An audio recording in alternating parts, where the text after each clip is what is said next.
Hello, everyone, and welcome to the second episode of The Perfect Recipe. You have what it takes to make it. My name is Larisha Poor, and I am so excited to share with you some information that I hope will help you and encourage you today. The topic that we'll be talking about today is the former you, the old you, the past, and how to overcome it. And not just overcome it, but to encourage others that they can make it too.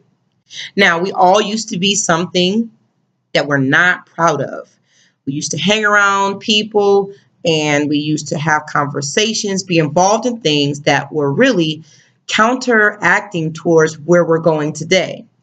But in that time, whether it was fun or we just wanted to do it, that is our past. I want you to look over your shoulder right now. Look back and then look over your other shoulder and look back at yourself and just know that your past is your past.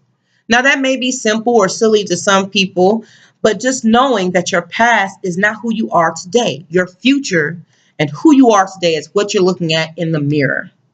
So you have to make the best of it. You have to be accountable for where you're going and what you're doing. I'll give you an example of a former thing I used to do. I used to take 3 or 4 hours to get ready to go out to the club in Cleveland. I used to go out 4 or 5 times a week. Can you believe that? Where's all that money at? Sometimes I think about that wasted. Okay?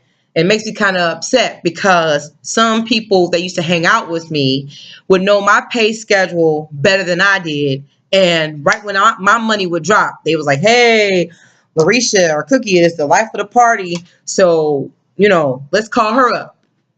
Let's see if she wants a hair appointment, nail appointment, which those are things I already like to do, but they will really take it to the extreme. But no one put a gun to my head. Let me just make that very clear. We're all adults and we make decisions. There were some things in my life that occurred that made me act out in this way where the alcohol was consuming and the drug abuse. And I'm not just talking about marijuana. I'm talking about heavy drugs. So you're looking at a person who shouldn't have a brain cell left in their head. You're looking at a person that doesn't look like what they've been through because God's grace and mercy has kept it all intact. And if I can help someone know that you can press through and get out of that situation by being transparent, that's what I'm going to do. Because I feel that a lot of us act like we ain't never had no past. We ain't never did nothing. We ain't never been around people that may have caused us to do negative things or caused us to be a part of situations that have caused damaging circumstances that we could have been dead in, but we're still here. So what do you do with that ammunition when you know you've made it out? When you know that you're not in that same place? And what do you do with those tools that you have learned and earned through some of the terrible situations that you've been in? And not just drug abuse and alcoholism, from bad relationships and things like that. Those are all things that can really go into your present if you allow it. So I have to encourage you to get up from those places and say that you will not go back to those ways. I will never, never, never, never go back to using all that stuff because God is just too good. And I know what he's planned for me. I have a vision that he's given me, and I have to work the vision and the plan. And I can't do that by being over and succumb by the people in the environment that took me to those places and introduced me to those things. So you take that ammunition and you go forward knowing I am a survivor. You need to just say that. I am a survivor. I am not who I used to be. I want to do better. I want to strive for more. I want. And I have to do it because so many people's lives are depending on me. That's right. Just because you think that no one's watching, they're watching.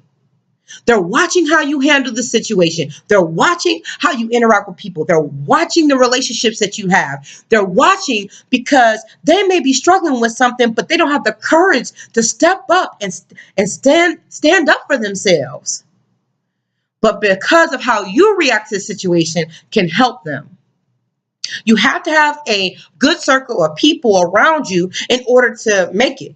If your circle is not pushing you to become greater and to do more, you need a whole new circle. And it may be difficult to cut off people or stop calling people, but it's going to be necessary for you to be able to go further into where you need to be.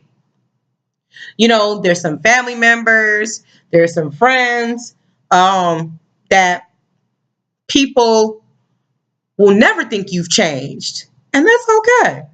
In fact, they can stay in the past if they like, because really, they're in bondage. So when you see those people, oh man, oh girl, I remember when you used to do this.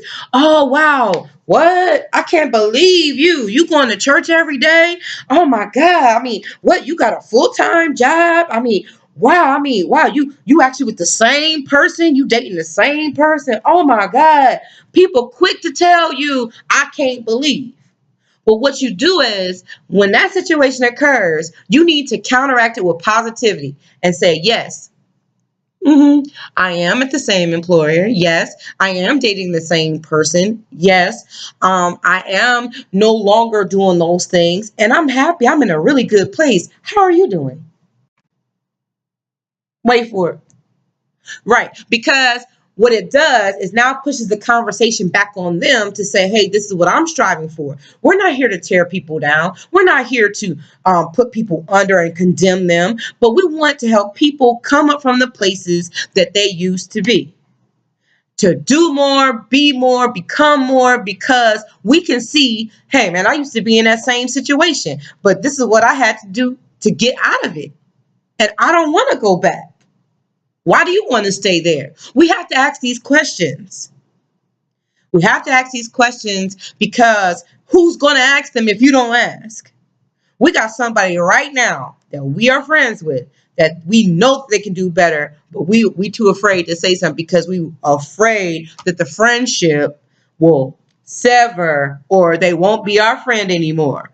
Well, guess what? That person could be waiting for you to call them out. They could be so far deep in depression, anxiety, drug abuse, alcoholism, a bad relationship. They could be in a situation and they're crying for help, and we too scared to say, hey, man, woman, you need to come out of this. And to me, I'd rather tell somebody, man, this is wrong. And if you don't talk to me for a couple days, I'm cool. But I'm going to let you know that this is something you got to change. You also need to have a relationship with God. Sometimes you're going to be by yourself in these situations, and you are really going to need some help. And your mama and your daddy and your sisters and your brothers and your co-workers and your colleagues ain't going to be able to help you.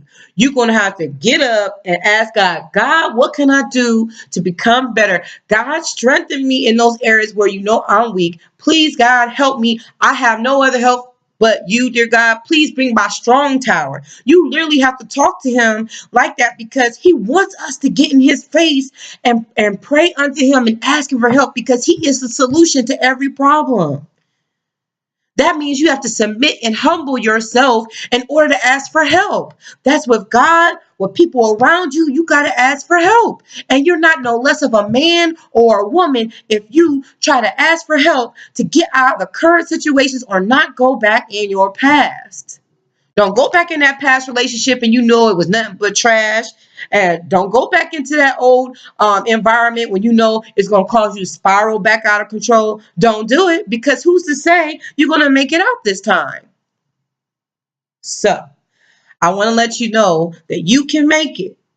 You are not your past. You help determine your future. God holds your future. He holds your future. He sees how great you can become in him. So you have to make sure you do your part and be accountable for your actions and get up from those places. Stop making excuses.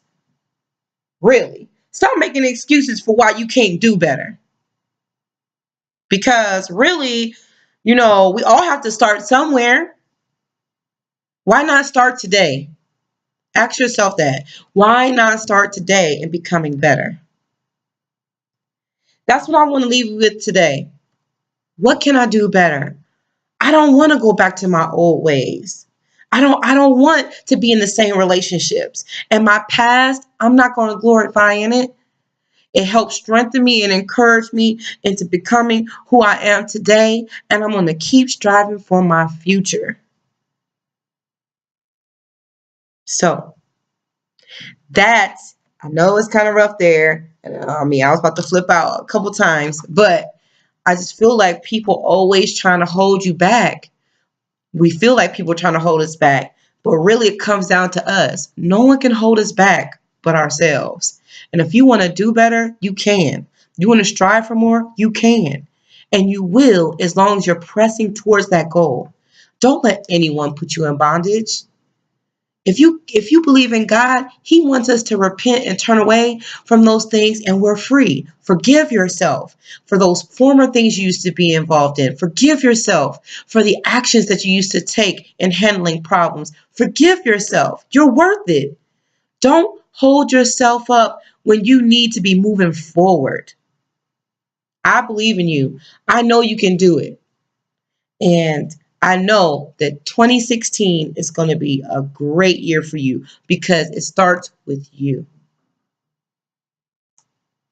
Have a great, wonderful day. Enjoy the rest of your day. Happy New Year in advance. And again, I thank you for tuning in to the second episode of Perfect Recipe. You have what it takes to make it. God bless you, and we look forward to seeing you soon.